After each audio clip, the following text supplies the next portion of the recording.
Alright guys, Fulo coming to you with another video. I hope all is well with y'all. I hope y'all living your best life. I hope y'all are getting the most you can out of the current situations we in. And I also hope y'all ain't putting too much energy into these elections and shit like that, because you already know what time it is. It's one and the same. It's not anything different. It's the same thing for both parties. So it's not worth paying attention to. But what I want to kind of talk about, is the things that I took from the interview with Pacman, the gunman, on the no jumper. Because the thing is what happens is this guy, I guess he, I don't even know his name, but he gets like these hip hop artists and he chops it up with them. In a way, I guess you can say he's kind of like a DJ Vlad. I guess a more mild down version of DJ Vlad. But I don't fuck with DJ Vlad. I stopped that a long time ago when I found out what his angle was.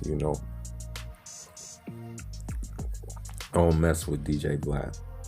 But, this guy has had, I believe he had, Boss Hog on at one time. But at the same time, he had Whack 100 on. You know what I mean? Like, so it's kind of like, I guess he's just doing his job as a reporter, or I guess a radio host, whatever you want to call him. He had Jay Stone on there as well too, and so he went ahead and had Pacman the gunman on. And so there were some things I could take from the interview. But number one, Pacman the gunman, he kind of has like a stoic way about him, in the interview, and probably and outside of the interview too, from the times I've encountered him, he kind of have just like a stoicism on him, kind of like a reserve, way about him,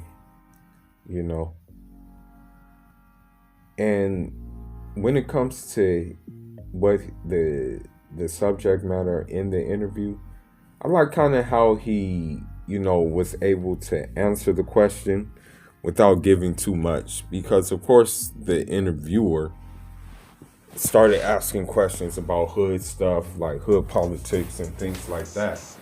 And Pacman the gunman, he just did his best to like kind of I want to say keep it mild in a way that would not get people in trouble. Because this is the thing about when you're dealing with people who are outside, from the outside, meaning when you're talking to people who are, how should I say it, from a different ethnic group from you. When you're talking to them and they don't understand or know your struggle, they're going to try to get you to say things that may, may put you in a compromising position, That was DJ Vlad's angle, and that's why he kind of, unfortunately, he kind of succeeded at that. But the way that Pacman the gunman answered, it was just it was a sober tone. Because another thing about these interviewers, when you have these people who are infatuated with hip hop culture, just infatuated with what they call, the street life, what they try to do is they try to ask questions that may get a rise out of you. It may show them that that side of you that kind of died down when you got into the hip hop game. You know what I mean? That's what they like to do a lot of the time. It's sad to say it, but when it comes to these media outlets, most of the time, if you're dealing with a media outlet that is outside of your own group of people, it's not going to be as sincere as if it was with your people. That's just a rule of thumb. You know what I mean? So what happened is, in that interview, one thing I can get to is that the relationship with him and Nip, it was kind of like an organic thing that happened. You know, it wasn't like they were searching each other out. It was the simple fact that it happened in a way where through a mutual friend, you know, because the thing is, Boss Hogg started messing with the music, and then, you know, through Boss Hogg, Pacman the Gunman and Nip Hussle linked up because Boss Hogg wanted Pacman the Gunman to get on a song, and then, you know, that's when Pacman the Gunman took a liking to the music and started putting more energy into the music. And so after that, it wasn't like Nip just said, you know, oh, I need you or I want you on the roster. It was just about Nip saying, okay, well, just put that all money in thing on your project, you know. And then from there, that's when things grew, and that's when, you know, the relationship really flourished. That's when, you know, believe it or not, before all of this shit happened, that even him, Pacman the Gunman, was supposed to do a Proud to Pay campaign. You know what I mean? And so yeah, that's definitely what happened. You know, so with that being said, the interview was shorter than the other ones that the people do that he had with Nip's people. You know, this interview was shorter. One thing that I want to say is that I'm not going to say that Pacman the Gunman came in at the tail end of what Nip was doing, but he came in like, I want to say he came in like in the middle of it. Because, you know, when you have people like Kabi Supreme, when you have people like Cuzzy Capone, when you have people like Robin Hood, when you have people, who else was there? Wee Dog, like, those people were the core from the beginning.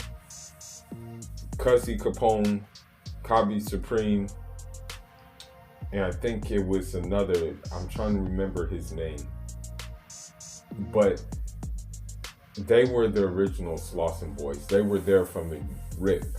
They were there when the Slauson Boys mixtapes were coming out, right? Jay Stone was there too, but, you know, I think for the most part he had to sit down for a while, so that's why he wasn't really there. You know what I mean? And I think the thing is, with Pacman the Gunman, he kind of came in, you know, I want to say he came in, as I said before, kind of when in the middle of things, because if you remember, he had a little cameo on on the Mailbox Money, on the project Where Your Money, on the song Where Your Money At. You know, he had a little part in that song. You know, one thing I want to say is that uh, shit, the death of Nip Hussle, you know,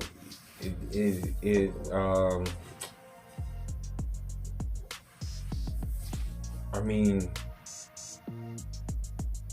I'm pretty sure because of his stoicism and like him being poker face, that he just didn't really want to get too emotional on the thing, on the interview and things like that. But probably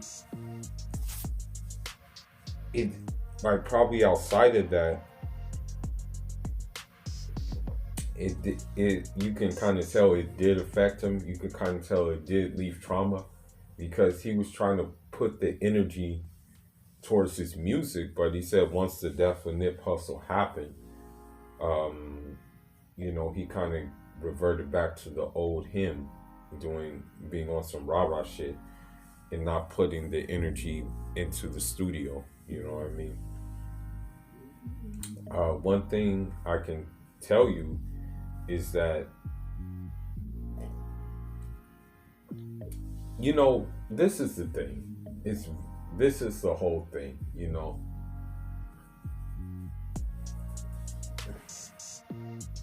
When it comes to rappers in general,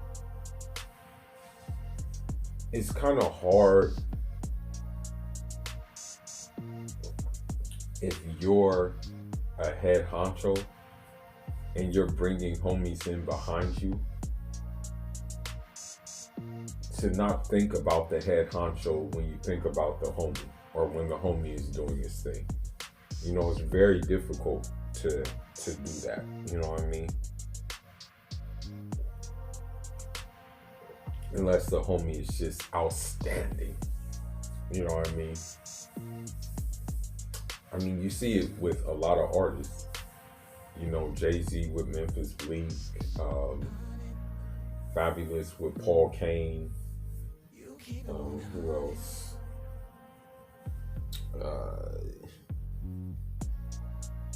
I think in a way, but I think that relationship is over. But I think to a certain extent, T.I. and Young Dro, but Young Dro was able to like really, really hold it down on his own. You know? So yeah, what I'm getting at though is that when you listen to how he talks about Nip, what you get from it is that Nip was very meticulous in the art of music. That he left no stones unturned when it came to owning the craft of music in every aspect about the music, you know, including the business aspect of the music. You know what I mean? Like, he left no stone unturned. And so that kind of really just goes to show what kind of individual he was in terms of the music. You know what I mean? And he even said that,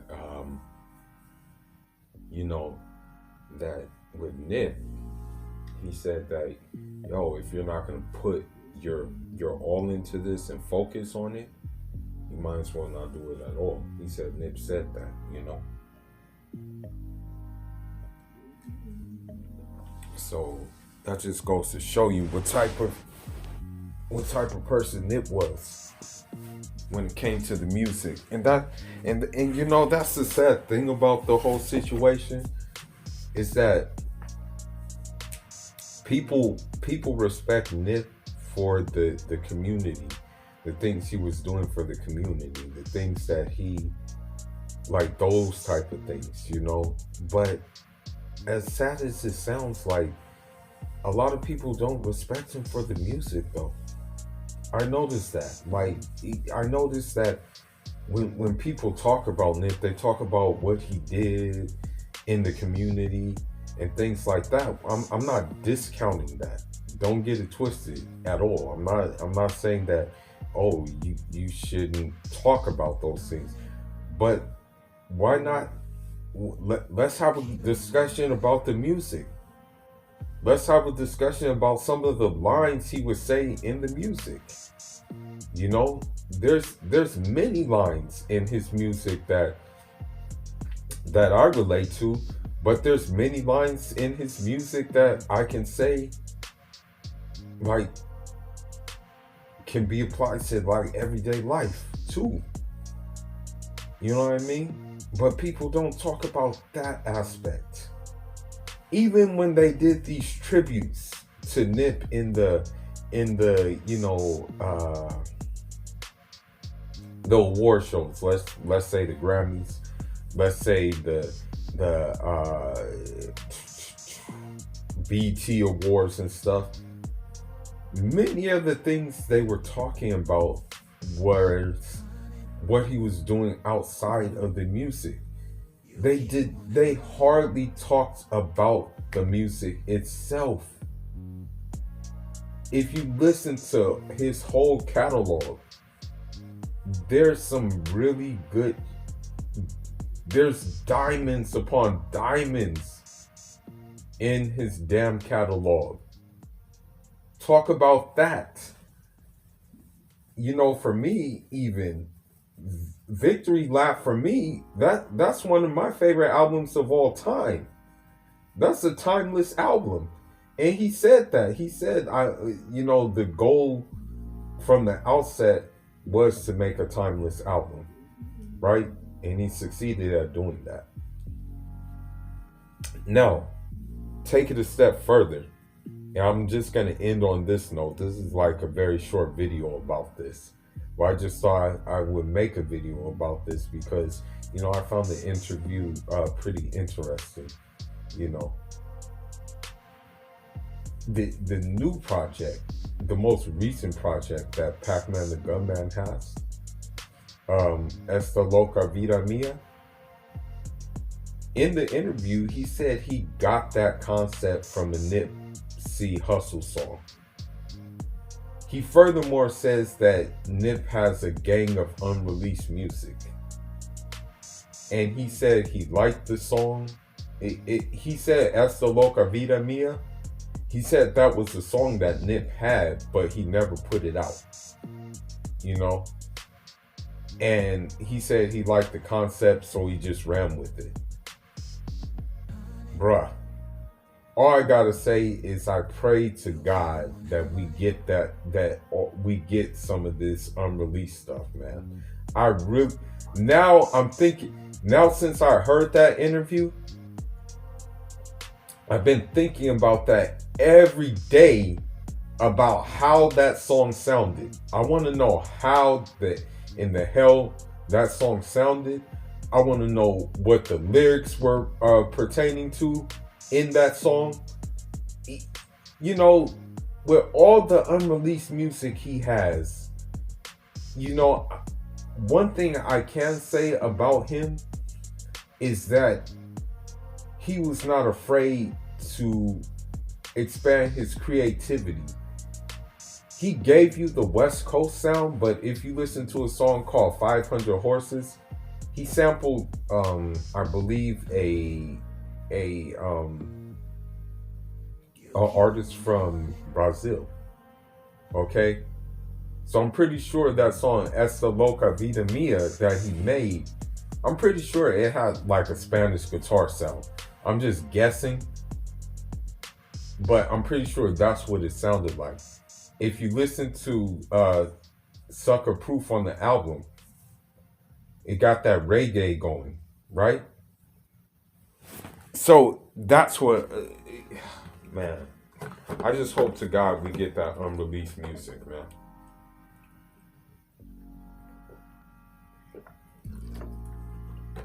I really do.